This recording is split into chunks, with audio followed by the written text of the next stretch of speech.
Thank you for joining us. My name is Mark. I'm a bookseller here at Powell's Books in Portland, Oregon. Before we begin, I want to encourage you to check our upcoming events by visiting our website, powells.com. In the coming weeks, we're looking forward to welcoming many authors, including Bill Hayes, Alison Bechdel, and Bill Goldstein on Monday, February 21st, and Garrett Hongo and Luis Alberto Urrea on Monday, February 28th. Powells.com for all those. Or you can follow us on Twitter, Facebook, Instagram, or sign up for our events email at powells.com. Today, we are delighted to welcome Alejandro Zambra in conversation with Megan McDowell and Daniel Alarcón. Alejandro Zambra is a Chilean poet, short story writer, and novelist. He was chosen in 2007 as one of the Bogota 39, the best Latin American writers under the age of 39. And in 2010, named by Granta as one of the best Spanish writers under the age of 35, which makes it sound like he's getting younger as time goes on. Valeria Luiselli, author of Lost Children Archive, says, "When I read Zambra, I feel like someone's shooting fireworks inside my head," which I just love that. Alejandro is here with his new novel, Chilean Poet, about which Los Angeles Times says, Zambra mixes tenderness, depth, and laugh out loud humor. His incursions into metafiction in which the author peeks in and winks at the reader feel playful, serendipitous. He's clearly having fun. Sheila Heti, author of Motherhood, calls Chilean Poet a very funny, warm, and beautiful novel. And Rivka Galchen, author of Everyone Knows Your Mother is a Witch, says, every beat and pattern of being alive becomes revelatory and bright when narrated by Alejandro Zambra. He is a modern wonder. Also joining us this afternoon, we are delighted to welcome Megan McDowell. Megan is responsible for the English translation of Chilean Poet. Megan is the recipient of a 2020 award in literature from the American Academy of Arts and Letters and has been short or longlisted 4 times for the International Booker Prize. Completing our panel is Daniel Alarcón. His short story collection, The King is Always Above the People, was longlisted for the National Book Award in 2018, won the 29 Clark Prize in Fiction, and he received the MacArthur Genius Grant in 2021, which is the favorite name of any grant that there is, the Genius Grant. You can't beat that. This evening's event will include a Q&A. You've already seen, some of you, the chat function at the bottom of the screen. There's another one, Q&A. It is what it sounds like. Write your question in there. If someone has typed a question that you'd also like the answer to, you can give that question the thumbs up to upvote it, put it to the top of the list. Perhaps most importantly, please consider supporting Alejandro by buying a copy of Chilean Poet. We, of course, would like you to buy it from powells.com, and the link to buy the book will be shared in the chat this evening. That's everything I need to say, I think. I'm going to hand it over to Alejandro, Megan, and Danielle. Thank you. Thank you, Mark. Well, Alejandro, Megan, how are you? Thank you for doing this to Powell and Daniel and Megan and everyone there. Yeah, so before we get started, I wanted to say a couple of words. I've been a huge fan of Alejandro's work for what feels like forever, at least since Bonsai. And it's been amazing to watch the books get the praise and the recognition they deserve, both in Spanish and, of course, in English. And I think in English, it's in no small part due to Megan, your incredible translations of Alejandro's work. So it's a super honor and pleasure to be chatting with you both. So thank you for being here. Likewise. Yeah. Okay. So I thought this is going to be very informal because I think that's what the people want, or I hope that's what they want. So I think it might just be fun to begin with a question for Alejandro. And then I think a little bit later on, we're going to do a little bit of reading from the book. But Alejandro, could you sort of tell us what was the initial impetus to try to write this particular novel, Chilean Poet? Well, thank you again for being here. I think when we talk about books and we tend to lie a little, you know. I think this novel has many origins. There were many different moments, and when I think about them, I choose one or two, like we choose what to remember or what our memories are about, you know. But one moment, one crucial moment was when something similar to the scene of the supermarket happened to me. You know, the moment where Gonzalo and Vicente are in the supermarket, and they are stepfather and stepson, but they don't use the word they are supposed to use, padrastro, hijastro. They only name each other using names, and someone asks them in the supermarket, what is the relationship? What is the nature of your relationship? And it's not.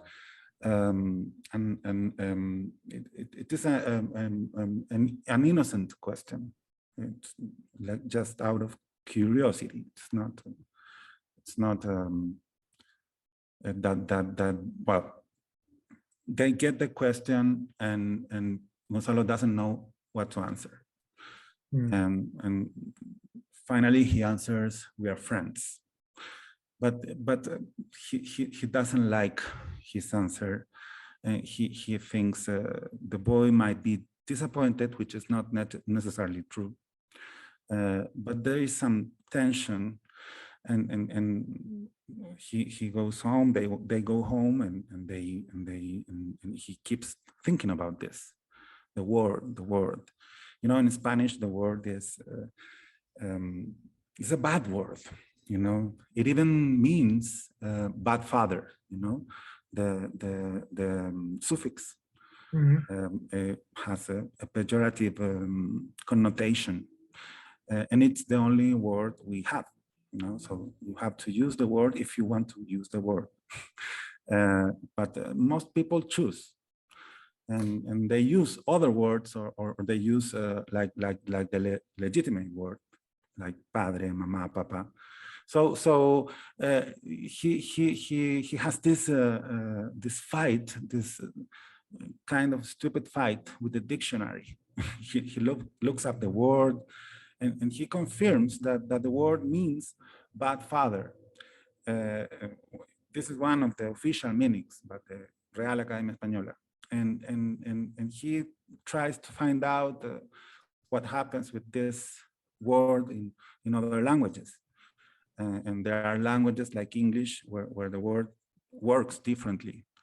But there are other many languages where the word also has that bad meaning too.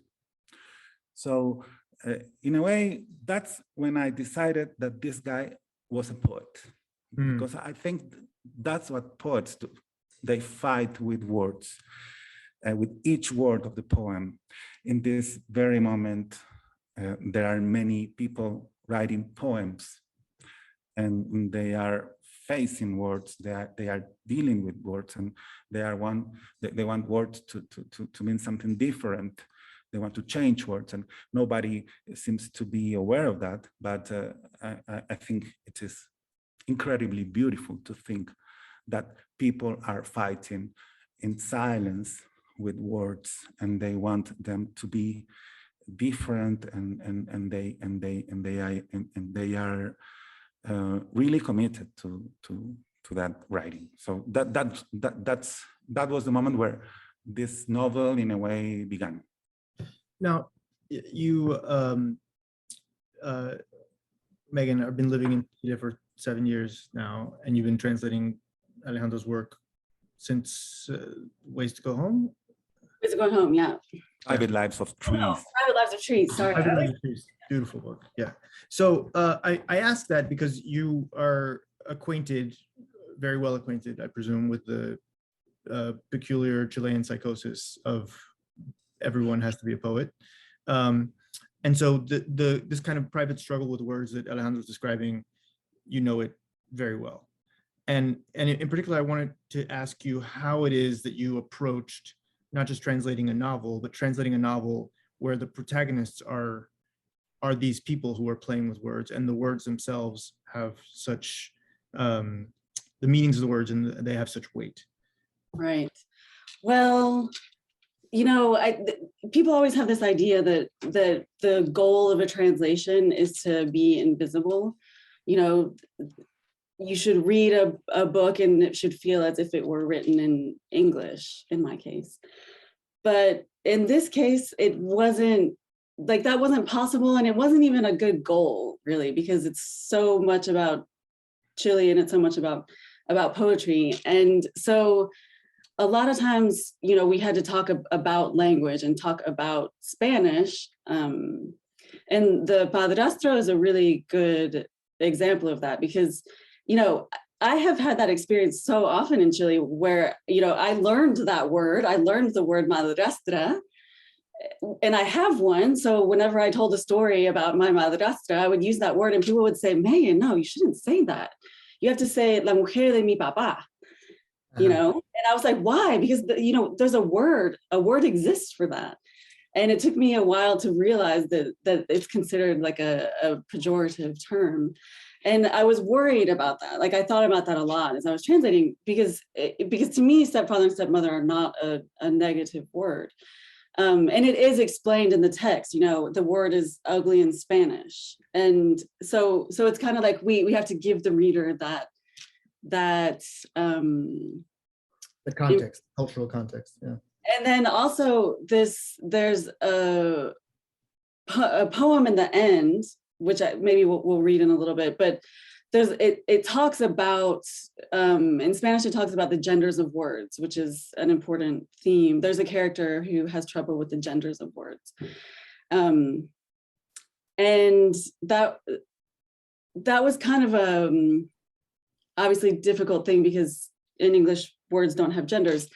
But as I wrote that, or as I thought about that through the lens of Vicente, who's the character writing the poem, I went back to that idea of we have to use the words that we have. And I tried to kind of work that into the final poem. So that's an idea that he gets from Gonzalo. Gonzalo teaches him that when he's a little kid. He probably doesn't even remember that conversation about the padrastro, but then he grows up and he writes this poem where he talks about these are the words that we have. We might disagree with, you know, how they're seen in our cultural context, but we have to use them and maybe change the words. Yeah, it's interesting that this idea of padrastro is, I'm a padrastro, I'm a stepfather, and I feel like this book deals really with that idea of fatherhood and with these roles and mentorship and relationships between generations. And I didn't know, even though I grew up speaking Spanish, I didn't know that padrastro was a pejorative word until Alejandro told me in Bogota, like soon after we met. It also means hangnail. But I think it's just something that I think you've been thinking about for a very long time, is what I'm getting at, Alejandro. Like this relationship between these kind of accidental families. And I was wondering how much you like, you know, how long you've been carrying this book, and when did that idea of trying to tease out those relationships just sort of crystallize into a novel? Well, the private lives of trees is about that in a way, in a different way. And I think some of my thoughts evolved a lot, but it's not that I think something different now than the things I thought like 15 years ago. But in a way, I've been more into the idea of how these relationships deal with legitimacy. Is that the right pronunciation? Legitimacy. And I think legitimacy is the main subject today in many ways. All discussions are a little about that, you know? So I would say that now I think about this subject more related to masculinity. I mean, because there is something really, well, my thoughts I wouldn't be able to think about this without writing a novel about it, you know, because it's really complex. It's not that I can summarize my ideas about it, but you know, the padrastro, the person who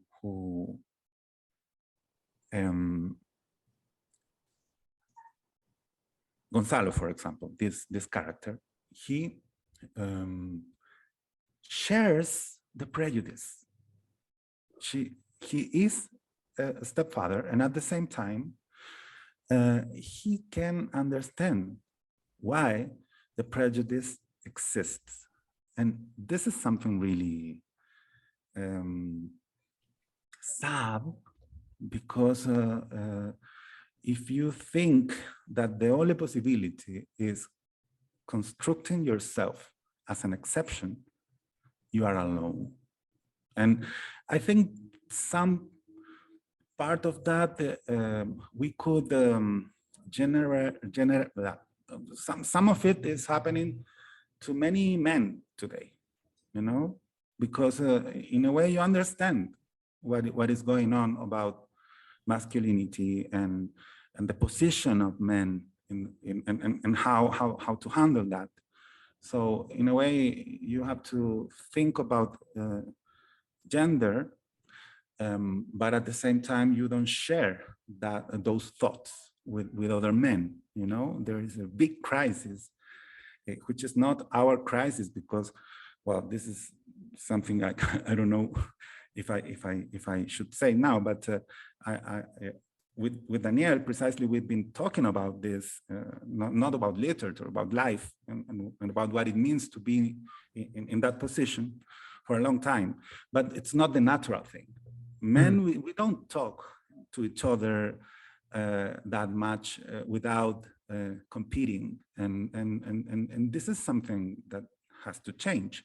So in a way, this novel is a lot about how do you deal with other ideas of masculinity, or how do you deal with your grandfather experience, your father's experience, your friends' experiences, and your stepfather experience, the guy who raised you and then abandoned you. Sorry, my English is really bad now, but we're doing great. But you know, it's weird. It's because I speak with both of you in Spanish, so it's really like I am acting now. You know, both of these. Well, I should say this. All of the reviews that I've read of the book talk again and again, and the word "playful" gets used a lot. It's certainly like a novel that had me laughing out loud from the first page. And I wanted to ask a bit about that, like the sense of play. And let me start with you, Megan. Like, first of all, how do you capture that? How do you try to maintain the humor, which is very unique to these characters, and very, you know, in some ways very masculine. I think that's fair to say. You know, what do you do to keep that vibrancy? And then I want to go back and ask a similar question to you, Alejandro. Well, that's a hard question to answer. I mean, that's the bit of art that goes into translation, but I think it has a lot to do with rhythm. You know, obviously you can't stick literally to the original. You have to kind of I mean the book itself is very discursive. It's very conversational. You can imagine someone just like sitting there and speaking it out loud. So, you know, I did that more than I've done probably with any other book. Like, I took one step where I read a piece out loud in English, and then I read it out loud in Spanish, and I went back and forth, and I did that. And, you know, it's just, it has to do with I don't know, using phrasal verbs instead of Latin verbs, and having the characters speak like your friends speak a lot of the time.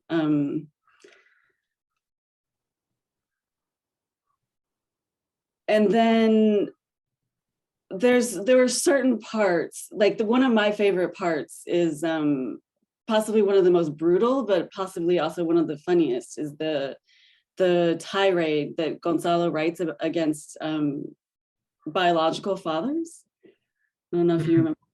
Yeah. And that to me is kind of a different tone to the book. It's just like this, someone is just like vomiting out, like he doesn't really think that. He doesn't really think what he's saying. He's just like vomiting out all these like horrible thoughts that he's having about, you know, the biological fathers who are never around, but they get all the credit, you know. Right. But it's really, it's funny. It's like, it's mean-spirited, but also funny. Alejandro, did you set out to write a comic novel? Was that one of your goals? No, because you cannot, humor happens or not. So in my opinion, but maybe it's only my opinion, and I'm too close to the writer because I'm the writer. I think all my books have this humor, melancholy. I know melancholy is not the right pronunciation. What is the right pronunciation? Melancholy. What? Melancholy. Okay. So there is something about that, you know, that in between, and I think bonsai has that too in a way, and multiple choices more. It's really exploding humor, and maybe it is more close to sarcasm than to irony, you know. But I think we need a little humor in order to say anything. I mean, to say something. Sorry, to say a word, we need a certain sense of distance, or you know, and even if you talk about really sad things, you know, that was something that I thought when I was writing Ways of Going Home, which is not that is not a novel that you would call comic, but on the contrary, but it has some funny parts, and putting them was a way of being honest, you know. And I know that honesty is not exactly a word that we should only use, you know. Yeah. But there is something about accepting that your experience is complex, and sometimes the saddest moments are full of little stupid jokes that bother us, and we want to be serious. And when I was a poet like 25 years ago, I think I wanted to be serious a lot, and writing novels was in a way understanding that there was something I was hiding by writing. You know, I wanted to write in order to hide things, not in order to show them. And that was because I was a bad poet. I mean, this is not related to poetry. It's related to my own inability. Inability? No, it's not a word. It's not a word. Yeah. Okay. Yeah. Sorry. Speaking of bad poetry, I think I wanted to. We were talking before we came on camera about the process of writing the poems that are sort of in the background and are kind of character development. You described it almost as character development and character investigation, and I want you to tell us about that process, and then I thought we could do a bit of that reading to sort of compare, and we can do one in Spanish and one in English. So Alejandro, what was it? How important was it to discover your characters through the poems themselves? Very important. I mean, it wasn't like I was looking for putting poems in certain parts of the book. I mean, I was writing the novel and then I stopped, and I was writing their poems for a week without thinking about the novel itself. I wanted to write their poems in order to get to know them, and they are really different. And obviously, I was thinking of Gonzalo's early works and very, very bad poems. So it was like writing bad poems, which is not that easy. And you always take the risk that the bad poem would be considered a good poem by a reader, and the good poem would be considered a bad poem by the reader. So, but in a way, I was forgetting about the reader, and I was trying to get through them. So I wrote many poems, not all, a little part of them are finally taking part of the novel. But I wrote many poems, and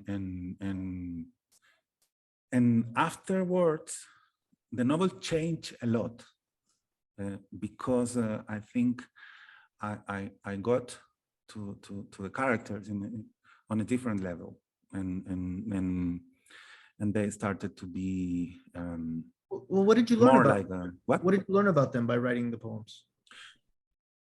I think in the beginning they were more clearly would-be poets, you know, and later they became characters. I mean, I'm not interested. This is a very hard thing to say, but a difficult thing to say. This is a really literary novel, but in a way, it is also, cannot say it. It's not that, it's about poets and about poetry, but it's not that literary, you know? I mean, I was not really that interested in the public idea of a poet, you know. It was more like how do these guys live, you know? What is their everyday life like? I would almost say, Alejandro, that it's a book that takes poetry and literature very. It takes. I don't know how to say this. I think you're right to say, maybe Megan, you can help us out. But my stab at it is that the characters take literature and writing and poetry very seriously, while the novel sees humor in their level of obsession. Yeah, I think it kind of demystifies it. Like it takes poetry down off the pedestal. Yeah. Your Bolaños will put it on, and it brings it down into the everyday sphere, you know, of regular people who go to school and work at bookstores, and you know, or live on a hill in Valparaiso, and they live their lives. And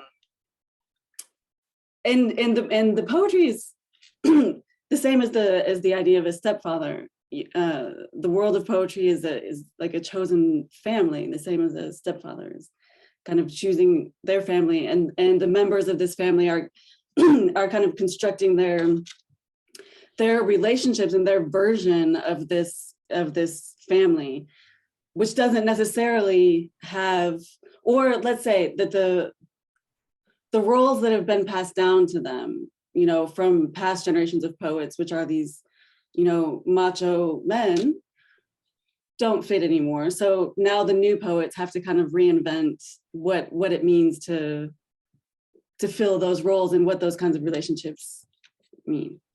I wanted to because there's a character that sort of interrupts the novel. Is the only character from outside this bubble, which is Prue, who arrives from New York to I forget what it is she's sent to do, but she quickly sort of decides that her goal is to write kind of a. She makes a big mistake because so she goes to San Pedro de Atacama, and it's a different San Pedro de Atacama. And she ends up writing or pitching her editors back in New York a kind of survey of Chilean poets, and instantly becomes an object of fascination, obsession, and jealousy and rancor within this community of poets in Santiago. Talk to me about that character Alejandro, and how you used her to, I guess maybe how you found her, but also what her role is in the novel. And then Megan, as an American living in Santiago, I was wondering if it was a particular delight to sort of follow Prue around the streets of Santiago. So yeah, Alejandro, you first. I love Prue. I mean, my idea was, I had the idea of a character like her, but it was a really secondary character. And then I thought about many friends and many journalists. For example, I really like the way journalists face the world. How do they deal with their uncertainties, and how they are really able to get into self-critical positions, you know, in order to be better. You know, they distrust what they think and they rethink. And I really like that of journalists. And also there was this thing with language, you know. Prue is clearly not the right person for writing that article. And she knows that, she's aware of that. For many reasons, and one important reason is that she does speak Spanish, but it is a little frozen. And at the same time, she knows that the hardest thing to do in a second language is reading poetry, and she's not really interested in poetry. So I really like that about her. I mean, I really like what you just said, Megan, and it's not important that these poets are good or bad. And the word poet has a little to do with legitimacy too. You know, it's like you are not a poet. You know? If you read a poem and it's a bad poem, you don't say what a bad poem. You say you're not a poet. You know, it's really like you're not a father. You know, you're not a father. You're a stepfather, and you are not a poet. So the noun and the adjective, it's like a double word in a way. And if you are a great soccer player like Daniel Alarcón, you say you are a poet of soccer, you know. So there is something about that, and Prue allowed me to get some distance and to understand under a different light, a word that I know very well because it is my word. I mean, and obviously I am playing the whole time, but those are my friends, you know, still 25 years later. I mean, it's not that I started writing novels and I switched my friends to be narrators. But Prue was a character, I think it's one of the main characters. Like she's more important than Vicente in a way, or maybe Vicente is narrated from Prue's point of view a lot. So I really like what happened with her. Are you going to ask whether Megan was inspired? I did. My question was if what it was like translating Prue, and if she sort of like could had a special understanding of Prue's journey. I would say, yeah, I feel a close kinship with Prue. A lot of her experiences I can relate to. I came to Chile without speaking Spanish, really. I learned here, and I am very familiar with her experience of, you know, you just feel this sense of accomplishment when you manage to communicate something very small, but sometimes there's this line that I love that just, sometimes you just want to be quiet in all the languages. And I also, there's a scene where Prue attends a party, which there was a party that the first time I came to Chile, Alejandro had in his house. And in my head, but this was the party where I met a lot of Chilean writers. And in my head, that's like, it's a very exaggerated version of that party. But those are just little pieces. I think that in general, as a device, Prue is genius because that's why you got home early. Yeah.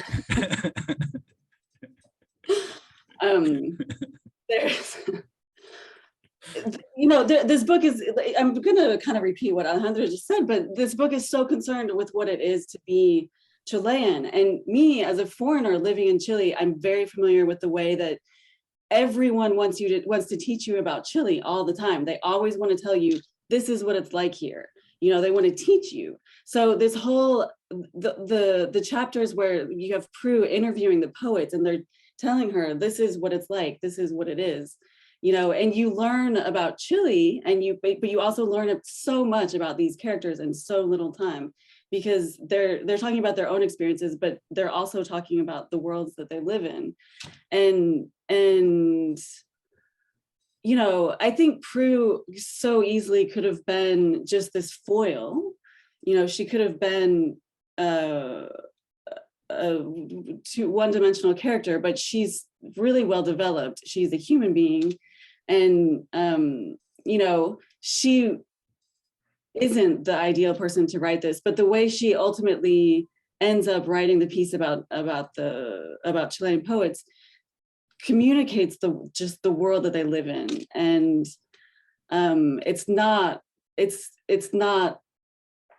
about poetry, it's about these people who are trying to define themselves within this larger national identity.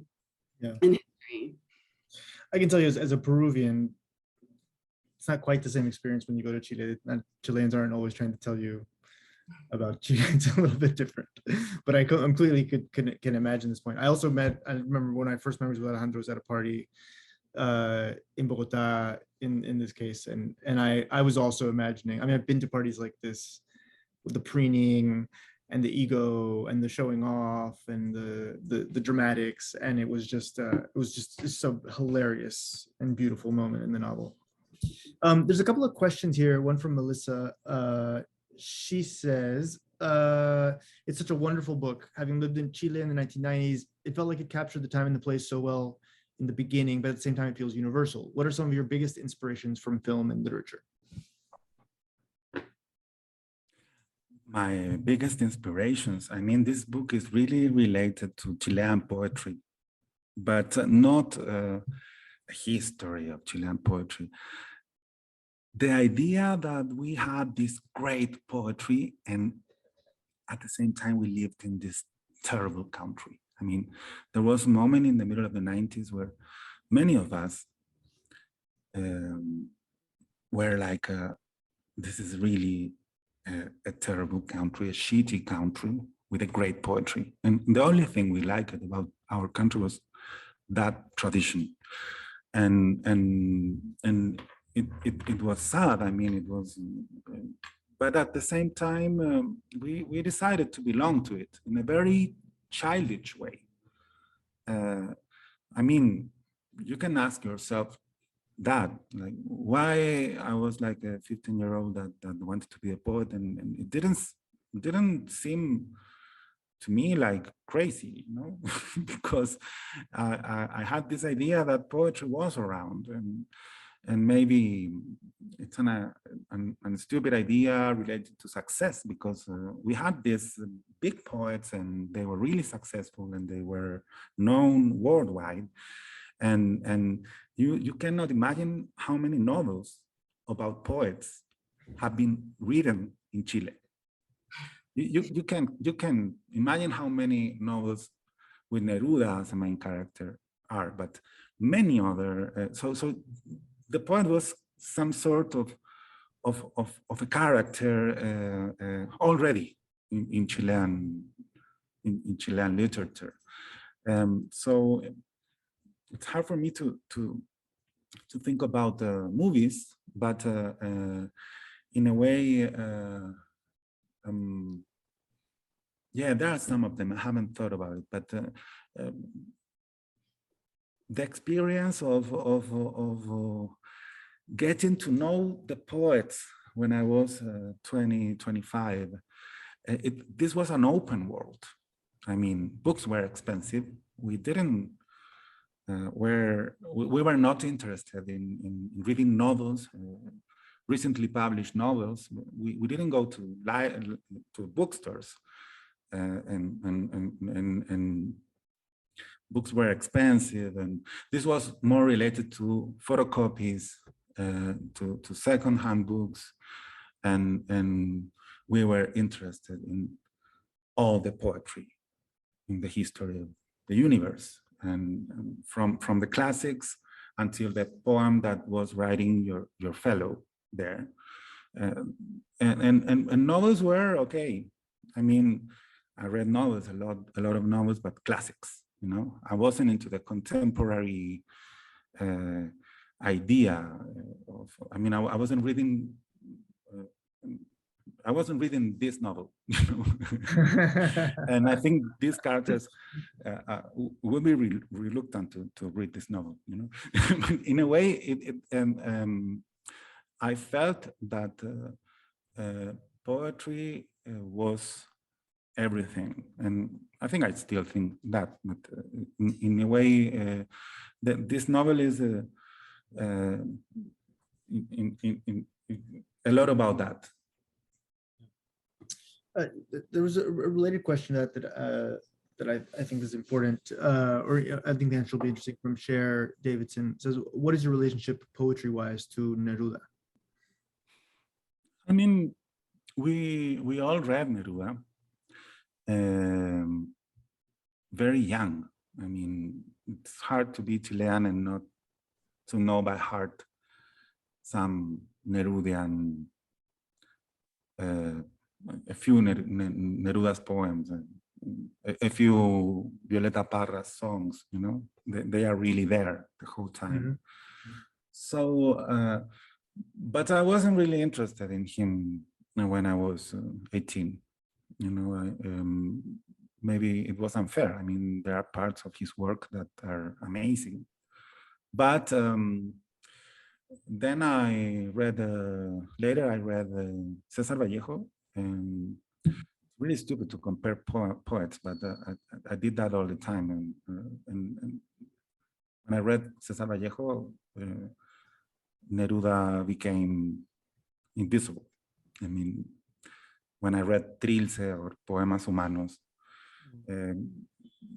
Residencia en la Tierra, which is Neruda's best book, I think, wasn't that good to me. But maybe it is unfair because it's how do you deal with this poet that is everywhere in the houses, and by then his figure wasn't criticized like he is now, you know. So it was the official poet. He was the official poet.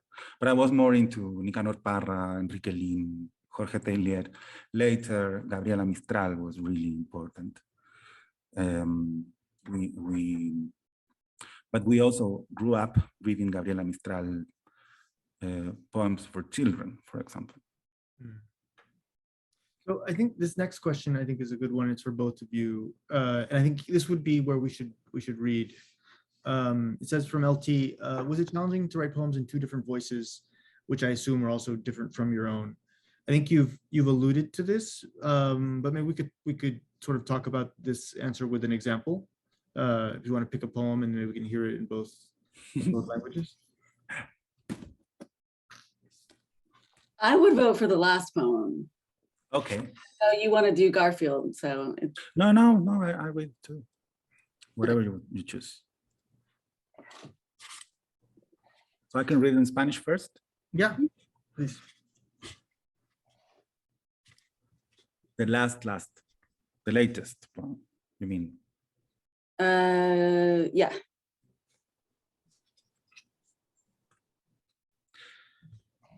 This is a poem that Vicente writes, thinking about Prue, but the thing is that he shows this poem to his ex-stepfather. El viento es un él, igual que el trueno y el rayo son ellos. Pero la nieve, que nunca he visto, y la escarcha, que conozco, y la garúa, que es igual a la llovizna, y la tempestad son ellas. La palabra lámpara es una ella, igual que la palabra mesa, y la palabra palabra, y la palabra palta. La palabra verano es un él, igual que el invierno y el otoño. Se dice una primavera, se dice un terremoto, un tatuaje, un lunar. Se dice una peca, una cicatriz, una herida, una lluvia, una gota, pero un gotero. La uña y el corta uñas. La lata y él abre latas, pero el pie y el puntapié. La noche y la medianoche, el día y el mediodía, pero la sombra y el sol, el cuerpo y el espacio, la mano y la blusa, pero el pie y la pisada, y el deseo de no jugar nunca más con las palabras, y el deseo de no jugar nunca más con las palabras, y el deseo de no jugar nunca más con las palabras. Megan? So this is my translation. I'm not a poet. So what that means is that I don't have a poetry reading voice.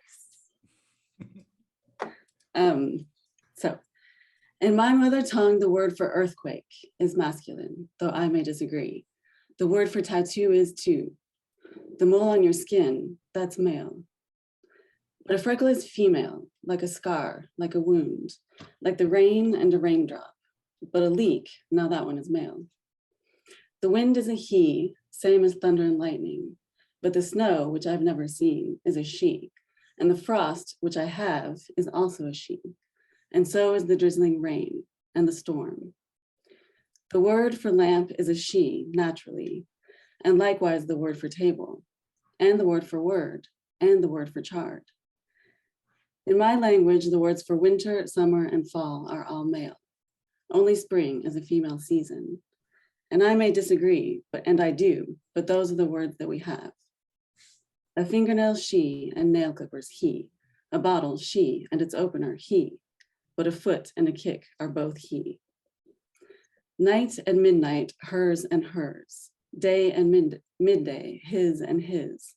But shadow and sun, hers and his. Body and space are his. Hand and blouse are hers, but foot and footfall, his and hers. And the desire to never play with words again is all mine. And the desire to never play with words again. And the desire to never play with words again. Nice. Thank you. Well, Thank you, Megan. Yeah. So You are a poet. A Chilean poet. let's talk a little bit about how you go about, you kept saying, I'm not a poet, but now you sort of are, having translated this book in certain ways, and having found the right language to make these poems come alive in a different, in English. So just talk a little bit about that. I mean, in a way, it's kind of freeing to know that you're writing the voice of someone else. And I started out writing Gonzalo's poems, which are much worse, I think, than Vicente's at the end. And it was fun. I just wanted it to be funny. I wanted it to, I had to play with it because the rules for a sonnet in English are different from the rules for a sonnet in Spanish. Also, the important things are the number of syllables. So English has fewer syllables, so I had to just add images and play with it, and it was fun. And then I got to the end, and the poem, or the book, ends with Vicente's poem, so there was a little more pressure there because maybe they're not great poems, but they're good and they tell you something about Vicente. So it had to be something, it had to be in his voice, which is, here at the end, it talks about Gonzalo's impression of Vicente's poems, that they're that he's trying out voices, and he'll go for a rhythm. There's another poem here at the end that has a rhythm, but then he'll break it in the middle of the poem. So it was kind of like giving me instructions. That was one thing. And then, you know, that this whole idea that we have to use the words that we have was kind of what saved me. Like, up until the very end, I had a whole different version of this poem that I couldn't figure out how to do it without using Spanish words like un, la, the markers of gender. I just couldn't do it. And then, you know, I just kept coming back to, we have to use the words that we have. And I thought about how we talk about gender in English. And I came to this idea of hers and his, you know. I think this is a good place to talk about your collaborative process, because you two don't just work closely together, you're also friends. And I'm wondering, you know, is there a level of collaboration, or do you, when you're working on one of Alejandro's books, do you not ask him, do you wait to get a draft? Like, how is it that you collaborate? I mean, at this point, I would say this Poeta Chilena was kind of our probably most collaborative book, because I saw early versions of it. You know, I think, I want to say there was a version that was maybe a movie script at one point, but you know, I started reading versions of the book as he was writing. And then also, as I was translating, we were kind of pressed for time. And I was also very lonely because it was in pandemic. And so we had this kind of ongoing conversation where I would send him a chapter of, as I edited it, as I was going through, and have my questions in there. And he would read it and make comments and answer my questions and send it back. And all through this, it was a, you know, a conversation. What's Prue thinking here? And, you know, why does this happen? And that's a real luxury to know, you know, what's going on in the writer's head. As I wish that I could know everything that the writer knew as I was translating. And with Alejandro, I can get pretty close because I can ask him all the time. Right. That's because we are friends. I mean, we became friends, and I mean, you know, that kind of friend who is always sending you drafts and asking for opinions. I'm that kind of friend, you know. So in a way, it's weird, because when I share manuscripts with Megan all the time, and very bad ones and very initial versions of things that don't necessarily are going to become a book.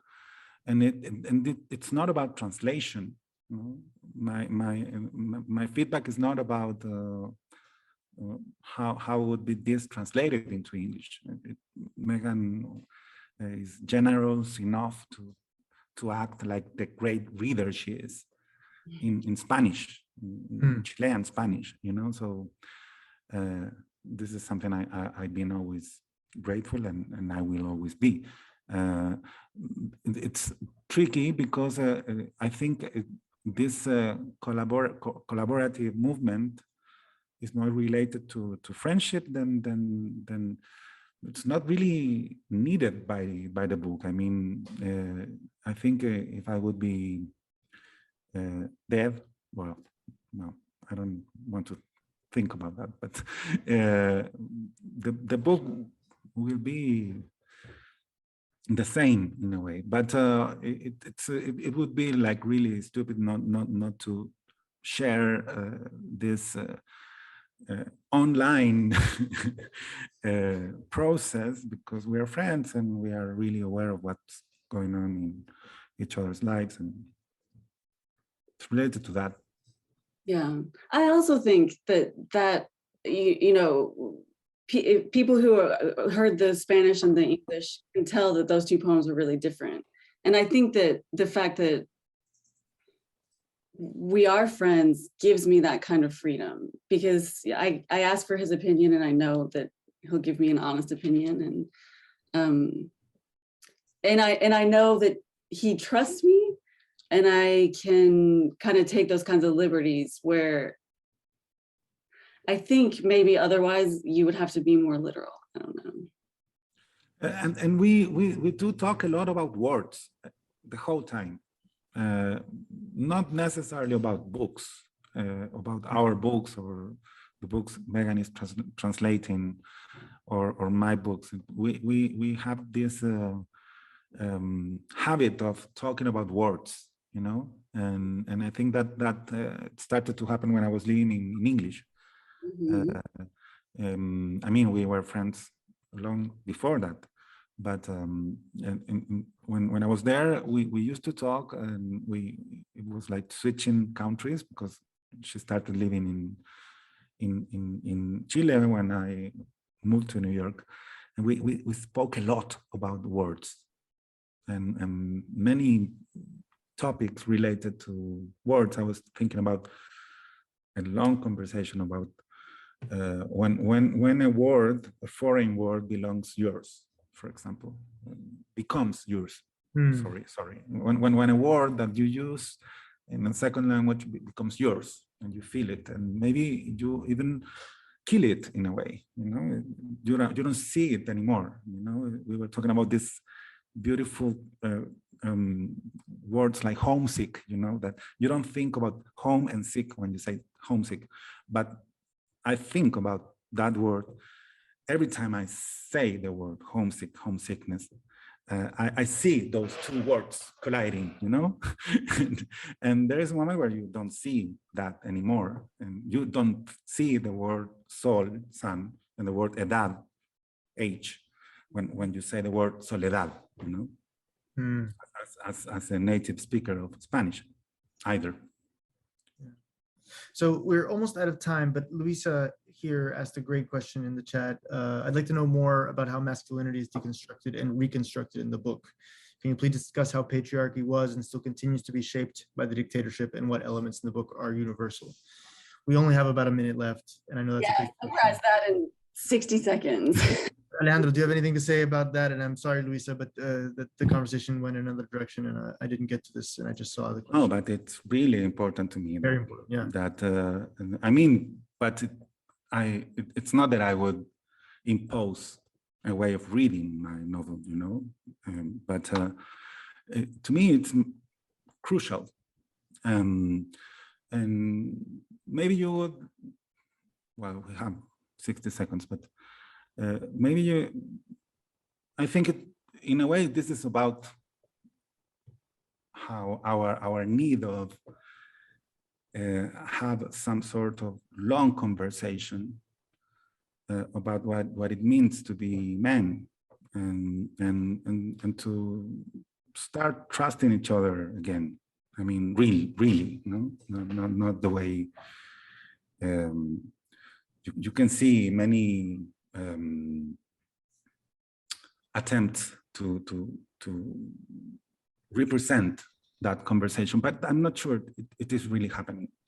So I think real quick, sorry, I know we're at the end, but I think that I don't know if this has to do with the dictatorship, but it is specific maybe to Chile. Like there's a character in the novel that is Gonzalo's grandfather, who's referred to only as the Lech.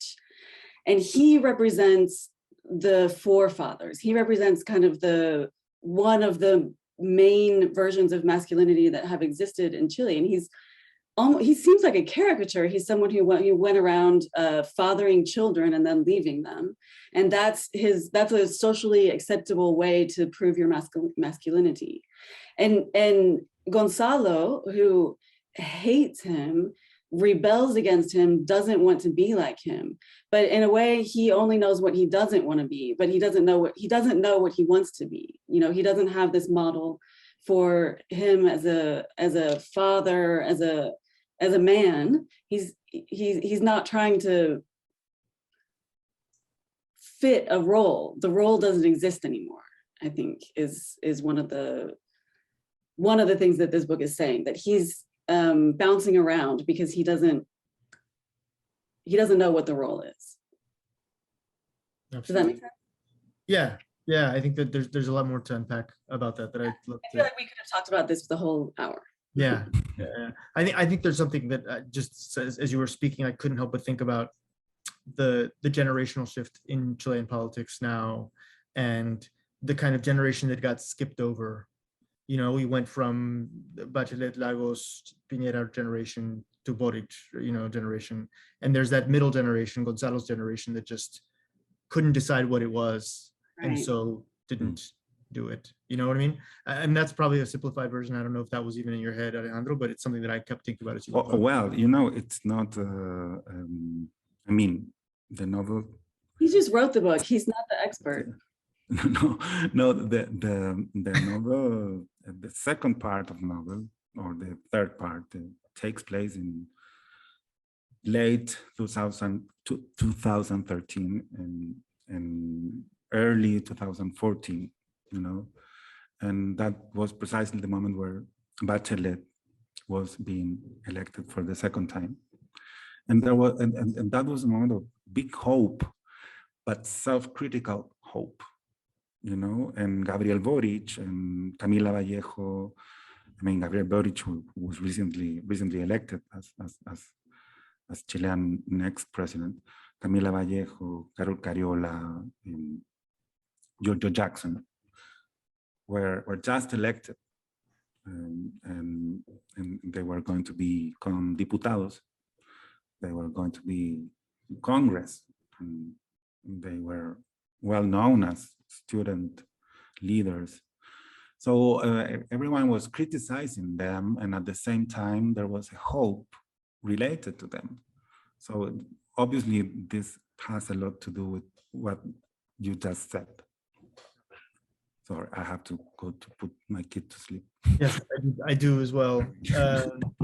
Well, thank you, everybody. It's been really fun. Thank you, everyone who's been in the audience. Thank you for your great questions. Thank you, Alejandro, Megan. Turn it over to you, Mark, for some last words. Yeah, thank you. That was a great chat. Appreciate you all being here, Megan, Danielle, Alejandro, and all the viewers. Thank you for your questions. Buy the book and go to powells.com. Buy all the books from our panelists and look for our upcoming events. And just want to say thank you again. That was a beautiful chat. I could have kept going for a long time. Thank you. Good night. Yeah. Good night.